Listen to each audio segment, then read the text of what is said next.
In a way, that's kind of toxic, but it's also like I try to be my most authentic self at all times. So if you can't handle me saying something I mean from like the depths of my very soul, then you could fuck off. You get me?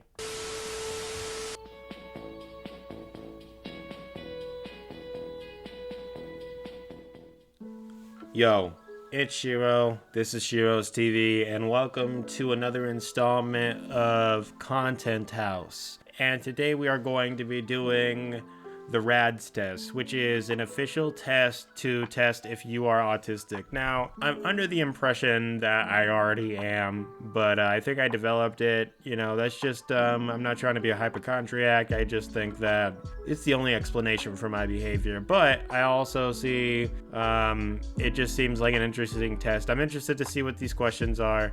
So let's just get to it. It's called the RAADS test. A 25 is the lowest score, and the highest score is a 240. So I don't know what we're shooting for, but I'm gonna guess a 90. All right, let's see. I am a sympathetic person. True now when I was young. True now only. True only when I was younger than 16. Sympathetic. I am an infinitely sympathetic person. It's really hard to gauge, but I've always had empathy and sympathy for people, so it's different when it comes to people, you know, you have to be scrupulous with, or you have to be more judgmental about, just because you're not sure if they're one way or the other. But I would say true now and when I was young. Often use words and phrases from movies and television in conversations. I didn't used to do that, but I mean, sometimes I do it now. I just do it really low key, so there's no way anyone would know. I'm often surprised when others tell me I have been rude. No. I have been told to my face, like, that I'm an asshole, and not like in a joking way, but it's also true. You know, like, I'm one of those people that's hard to tolerate, but they're fun to tolerate at the same time, so... You know, I'm a bit of a mixed bag there. I'm just the asshole you love to hate. My people need to let our bitchiness out. Sort of thing.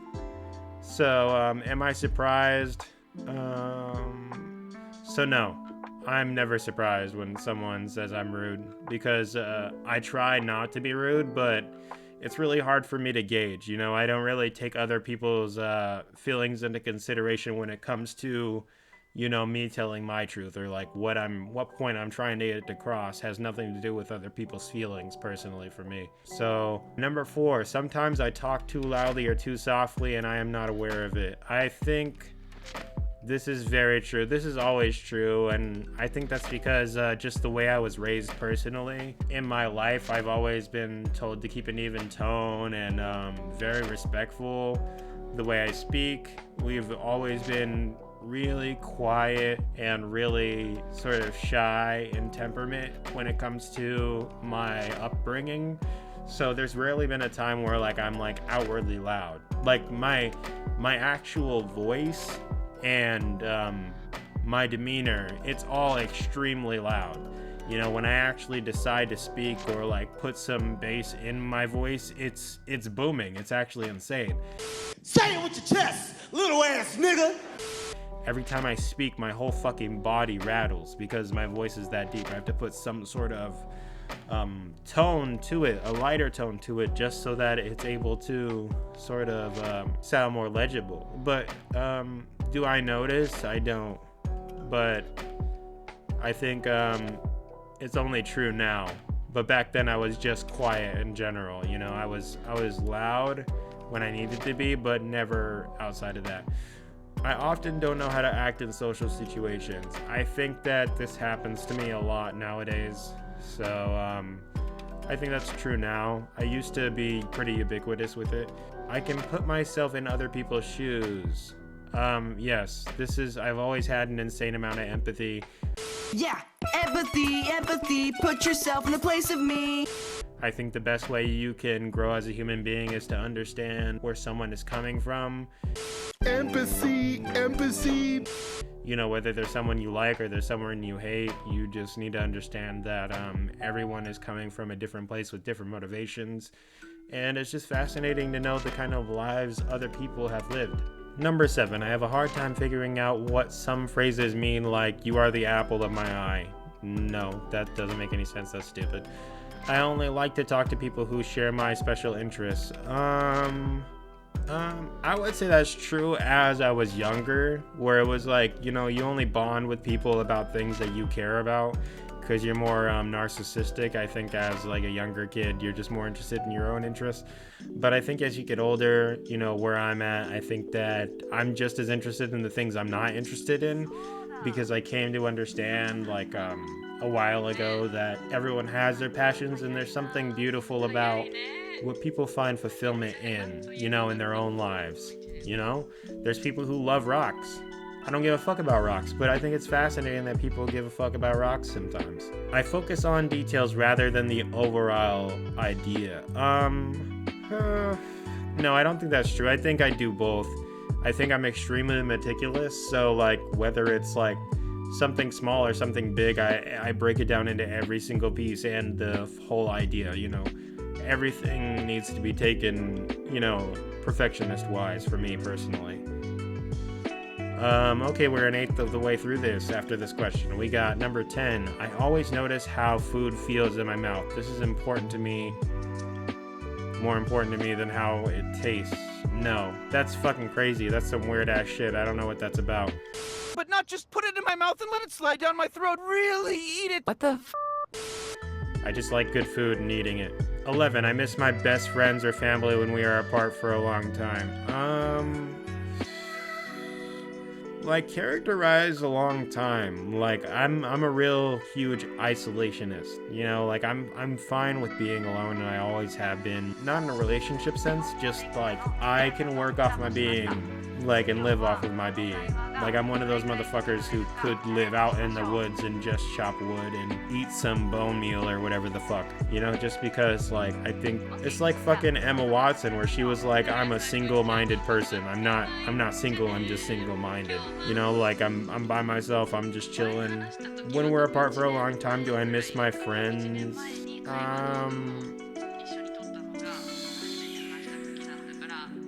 I would say when I was younger. I think now I realize, you know, I'm an adult. We're all adults. We have our own lives. So I think that's different. I think there's a level of responsibility to being an adult that I recognize. And that's why it's like easy not to miss my friends, because I know they're out living their own productive lives, you know?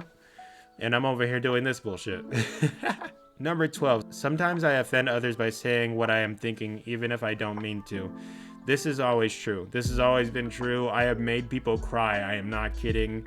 But I don't temper my words. I just hit people with my words. And if you can't handle it, then it's honestly like, you're just not a person I need to have in my life. You know, that's, in a way, that's kind of toxic. But it's also like, I try to be my most authentic self at all times. So if you can't handle me saying something I mean from like the depths of my very soul, then you can fuck off. You get me? So are you an internet thing? No, it's actually a TV thing and an internet thing. Okay, number 13. I only like to think and talk about a few things that interest me. No, that's not true. I always like to expand my horizons when it comes to history, when it comes to all sorts of subjects. So, no. Number 14. I'd rather go out to eat in a restaurant by myself than with someone else. No, that's never true. I think it's much better to eat food with people.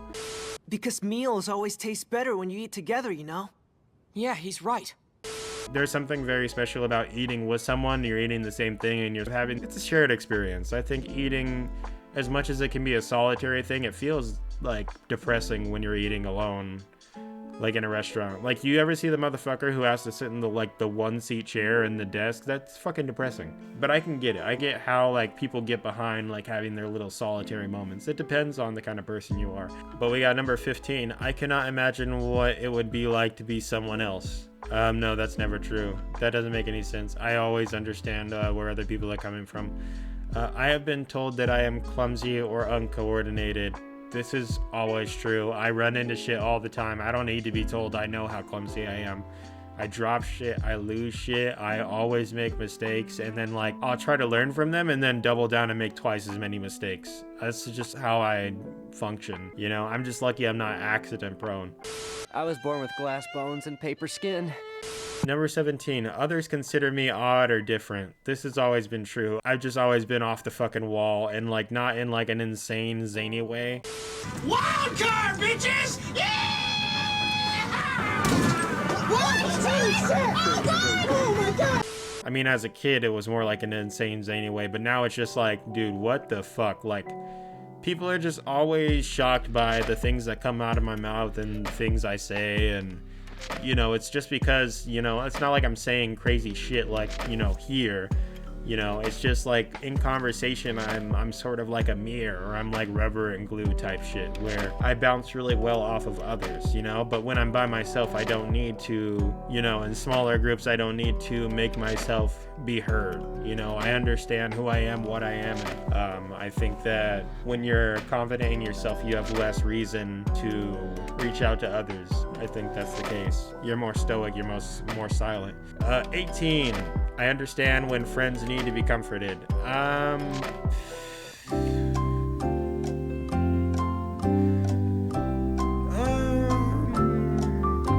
I would say this is true now. I think I'm an emotionally much more understanding than I was when I was younger. When I was younger, I just like took things as I understood them and nothing else mattered. 19, I am very sensitive to the way my clothes feel when I touch them. How they feel is important to me than how they look. No, never. I hate a shirt that doesn't feel well on my body because, you know, I mean, we have so many receptors on our skin and all that, but you know, in general, I'm an aesthetic guy. Like, I'll wear a shirt that's less comfortable if it looks good. You know, I'm all about the drip. Okay, 20. I like to copy the way certain people speak and act. It helps me appear more normal. What are you, a fucking alien? No, I don't think that's the case. I think sometimes I did that when I was younger, like not to like try to fit in, but just to try to like experiment with accents and stuff. You know, I was just like a zany kid and I was just like doing whatever the fuck. So like I try to speak like other people and see how long I could go in a certain accent. Like one day I was like British for a whole fucking day and my mom lost her goddamn mind. And she was like, "You're not my son anymore, bring back my son." But yeah, yeah, only when I was younger would I like imitate people and stuff like that. It was just very fun. You know, I think I had like a bit of a tick where like I'd hear something that was like really memorable and I'd just repeat it. 21, it can be very intimidating for me to talk to more than one person at the same time. Yeah, this is always true. I've had a fear of public speaking. Always. So like when it's one person, it's like it feels like, you know, an interaction between one and it's simple to manage that. But like when there's several people and everyone's kind of got their focus on you, it feels like there's a different kind of expectation. It feels weird, but sometimes I can navigate that and sometimes I feel a bit overwhelmed. 22, I have to act normal to please other people and make them like me. Well, I think it's hard to say that. Well, I would say this is only true now because like in normal society, you can't be, you know, a piece of shit. You know, I think I act around other adults, you know, just because you have to give them the respect they deserve. Instead of, you know, I would just like, you know, I would be openly disrespectful to people if like it was just my attitude. But I have the understanding that, you know, we want to treat other people with respect. I don't give a fuck about them, but it's like, you know, you still want to treat them with respect. So, like, I act normal around most people I see. And then once, like, you know, I feel like, hey, this is a decent person, I'm gonna sort of, like, let my freak flag fly. You know, I'm gonna start eking out, like, more of my personality bit by bit, like, through a spigot. 23, meeting new people is usually easy for me. I think that's never true. I think it's cool to meet new people. It's a very interesting experience, but I'm always interested and I just never know how it's gonna go. You know, sometimes they become people I really enjoy, but I rarely find somebody that I really resonate with. So usually it's like I meet a person, I'm like, okay, this person fucking sucks. What a surprise. Number 24, I get highly confused when someone interrupts me when I am talking about something I am very interested in. I think that's true now only, and I think that's just because, you know, I get so like passionate about a subject that I'm easily like derailed by some other subject of conversation. Like, it's easy for me to like put a conversation down and pick it up like a week later. Like, it's really crazy like that. It's difficult for me to understand how other people are feeling when we are talking. I think that's always been true. Like, I don't try to analyze conversation while I'm having a conversation. You know, I can do the basic stuff, but I don't think I ever try to overthink a conversation I'm having in real time. Number 26, I like having a conversation with several people, for instance, around a dinner table or at work or at school. Yes, I think this is always true. Despite like how I said I feel about like talking to several people at once, I think there's a difference between addressing a crowd and like having a conversation coming like from here. That's my favorite thing. I think socialization is a beautiful thing, and some of my favorite memories are like going to restaurants and just sitting at like a counter and just kicking it. 27, I take things too literally, so I often miss what people are trying to say. Yes, I am a pragmatic and very literal human being. You know, when it comes to every facet of my life, you would have to tell me straight up if you need me to understand something. That's just how it is. 28, it's very difficult for me to understand when someone is embarrassed or jealous. No, that's not true. I always know. I can tell when someone's embarrassed or jealous about like shit. And it's fun because I like to exploit people's embarrassed like nature, you know, like fucking around and being out in public. Like, I don't give a fuck about what's happening as long as I don't get arrested. So I'll do anything. I'll make an ass out of myself because it's like, you know, people outside, they see you do something stupid. This is not going to sear into their memory. They're not going to remember you. So I like exploiting people's like being embarrassed and like just shy. And then I just come out and like draw attention to them and they're like, oh my God, kill me. But we got 28. Some ordinary textures that do not bother others feel very offensive when they touch my skin. No, I don't know what that means.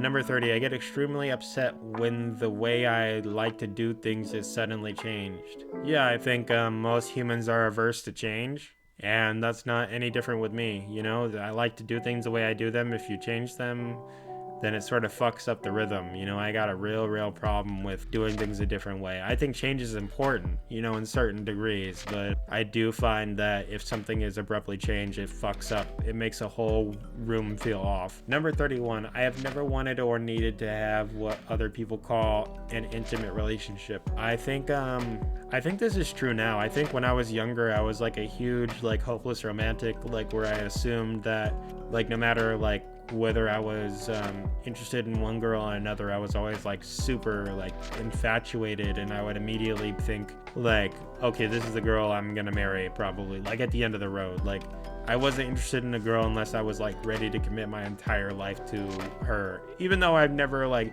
you know, just approaching even an idea of like, hey, I might ask this girl. I think about the entire 9 yards. I used to think like that was like the be all and end all. But as I grew, I think, you know, I become a more solitary creature. Not that I would be opposed to marriage, but I think now I'm like, I'm okay with just being alone when I'm alone. You know, you find someone, and I'm totally fine with that. I'm super chill with the human being that I am. And I think that acceptance is what you need in life to stop like fiending for some sort of other half. I think that's also, it's just as toxic to think that you're incomplete without another person. You get me? 32, it's difficult for me to start and stop a conversation. I need to keep going until I am finished. I think it helps, but no, I think I can pick up a conversation. I pick them up and drop them in bits, so I'm all over the place, but I think that's helped me really stop and start conversations and always know where I've left off. I've got like a steel trap for a memory because of that. So 33, I speak with a normal rhythm. I don't know what that means, but I find that very unlikely. I do a lot of ums and ahs, and I'm all over the place when I'm thinking about the right words to say. The same sound, color, or texture can suddenly change from very sensitive to dull. The fuck does that even mean? 35, the phrase, I've got you under my skin, makes me very uncomfortable. Not really. It sounds like it's trying to give off that energy, but I don't really feel uncomfortable by hearing that. If you told me sandpaper grates on skin, I would be very uncomfortable. Sometimes the sound of a word or high-pitched noise can be painful to my ears. Well, that just means you have tinnitus, right? Mom. Excuse me. Mom. I am an understanding type of person. Yes, I've always been an understanding type of person, and when I'm not, I try to understand. 38, I do not connect with characters in movies and cannot feel what they feel. No, I'm a super cinematic person. I understand all characters usually, and like I appreciate trying to get to know them and unravel their motivations. 39, I cannot tell when someone is flirting with me. This has always been true. Like I said, I'm pragmatic. You would have to tell me I crave your dick, and that would be the only way I would understand you're hitting on me, or something like that, you know? Like, seriously, like, I'm so fucking dense, I could talk myself out of a three-way. That's how dense I am. 40, I can see in my mind in exact detail things that I am interested in. Yes, I think that's always true. Well, I always find something new, but I know exactly what I desire in this life, in a sense, so that's halfway through. We're halfway through. All right. Okay, 41. I keep lists of things that interest me even when they have no practical use. Yes, this has to be the most autistic thing I do. Like, I have a calendar, sure, and I don't write a lot of the dates on there, but like when I want to be thorough, I make a list for everything. And pool tables and jukeboxes. Craig, are you getting all this down? I have like several Spotify lists. We'll talk about that. I have book lists. I have lists for everything, because really when you think about it, if you're like interested in art and you're interested in different mediums, you're interested in like exploring all these different titles, different books, different TV series, different movies, you have to make a list. You have to make several lists to compile just the ungodly amount of information you're trying to process into your own brain. So yes, I think lists help me organize things, and they help me keep control of like the plethora of topics and subjects that I try to broach on a daily basis. So yes, always notes. 42. When I feel overwhelmed by my senses, I have to isolate myself to shut them down. I think this is true now, but not before. Like, I have sensory overload a lot of the time nowadays, so like sometimes I'll get in a social situation and I gotta fucking shut down. 43. I like to talk things over with my friends. I think that used to be the case, maybe. No, that's not true. I'm a very solitary person. Like, if I have to tell a friend something, it's because it's necessary. 44. I cannot tell if someone is interested or bored with what I'm saying. That's totally true. And that's mainly because, like, I have this voice that sounds like, you know, it's like monotone, but it's also engaging at the same time. So it's really hard to... You really note my inflection half of the time, you know? I can't really be sure what I'm saying, how it sounds, how it presents. So usually I try to just do away with however I think someone feels about what I'm saying. I did that a long time ago. I just stopped caring how people took what I was saying, because I just didn't understand whether they're engaged or not. You know, you can't be sure what anybody's thinking. It can be very hard to read someone's face, hand, and body movements when they are talking. I don't think that's true. I think I'm really good at reading signals, even if I'm not very good at understanding like how people feel, like on the surface. 46. The same thing like clothes and temperatures can feel very different to me at different times. I mean, no? I don't know, that sounds specific, and I would understand it if I understood that sentence. I feel very comfortable with dating and being in social situations with others. That used to be true. I don't think that's true anymore. That's just, you know, I'm more antisocial than I used to be, and I think that lended my social habits to become much more isolated. So yeah, I'm not as comfortable in social situations as I used to be, but I still flourish like a fucking flower when I feel like it, dude. I stretch my legs. I'm out here, you get me? 48. I try to be as helpful as I can when other people tell me their personal problems. Yes, I try to be considerate. If you're gonna reach out to me and you're gonna show that you respect me enough to share with me, I'm gonna show that I respect you enough to give you a cogent response and a valid answer that you can really meditate on. 49. I have been told that I have an unusual voice. For example, flat, monotone, childish, or high-pitched. Yes, like I said, monotone. And even when I was younger, it was not deep at all. It must have gotten deeper because people said it was so high-pitched before, because I'm that rebellious, but who knows? But it's been monotone for quite a while. 50. Sometimes a thought or a subject gets stuck in my mind and I have to talk about it even if no one is interested. No, I don't think that's the case. I'm good with keeping my thoughts in if If I don't think it's necessary to say something, I won't. Like, I'm a man of few words, you know. 51, I do certain things with my hands over and over again, like flapping, twirling sticks, waving things. No, that doesn't make any sense then. 52, I've never been interested in what most of the people I know consider interesting. I mean, the most people I know would be my friends, right? And of course we would share similar interests. I don't know if that's the case. Well, yeah, I think this is true now, but not because when you're a kid, like, you like what everybody else likes when it comes to like toy trucks and shit like that. But like, you know, my tastes are so particular now that I think I'm outside of like the realm of, you know, most people. But I mean, that depends. I mean, now anime is like a huge thing, so does that count? I don't know. 53, I am considered a compassionate type of person. Yes. Completely. No lack of that. I get along with other people by following a set of specific rules that help me look normal. No, I don't know what that's about. It's very difficult for me to work and function in groups. I think sometimes I have trouble in groups, but not often. 56, when I am talking to someone, it is hard to change the subject. If the other person does so, I can get very upset and confused. No, I don't care. I think it'd be weird if we're like talking about something, you switch the subject, but whatever. 57, sometimes I have to cover my ears to block out painful noises. No. I think at a concert, just because they blast that shit like crazy, but no. I can chat and make small talk with people. No, this is not true. I don't do small talk. I think small talk is really insulting. If you hit me with some water cooler talk, I'm gonna hit you with a fucking rusty hammer, okay? 59. Sometimes things that should feel painful are not. For instance, when I hurt myself or burn my hand on the stove. No, I feel pain. I have pain receptors. When things hurt, they fucking hurt. I mean, sometimes, like, I think I embrace the pain and it makes it easier to tolerate the pain. You know, the mentality of the way that you take pain. I think I take pain as experience and just another, you know, like getting scars or like, if I get a cut, I'm excited because I'm like, that's another like scar or scratch or, you know, just a memento. But if we're talking like literally, then no. 60, when talking to someone, I have a hard time telling when it is my turn to talk or listen.